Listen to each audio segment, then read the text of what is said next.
যারা আলু গাছের ফুল বা কলি দেখেননি, এই ভিডিওটা তাদের জন্য।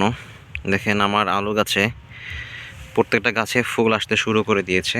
এটি একটি বিদেশি জাতের আলু গাছ, যেটি বাইরে থেকে এই জাতটা নিয়ে আসা। আমার জমিতে লাগিয়েছি, আশা করি এই কলি থেকে ফুল হলো ইনশাল্লাহ আপনাদের সাথে ভিডিওটা শেয়ার করব। এই গাছের ফুলগুলো সাধারণত দেখতে খানিকটা বেগুন বা টমেটো গাছের মতো, কেননা এরা ওই বেগুন বা টমেটোর একই গোত্রভুক্ত উদ্ভিদ। এবং দেখেন আলু গাছের পাতা অনেকটা টমেটো গাছের পাতার মতো।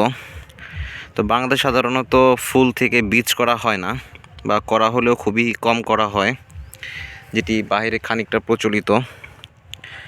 বাংলাদেশে আলু থেকেই আলুর বীজ করা হয়ে থাকে। সো ধন্যবাদ সবাইকে আমাদের সাথে থাকার জন্য, পরবর্তীতে আলুর ফুল দেখার জন্য, মানে যেটা প্রস্ফুটিত ফুল ওটি দেখার জন্য আমাদের সাথেই থাকুন। আমাদের চ্যানেলটিকে সাবস্ক্রাইব করুন।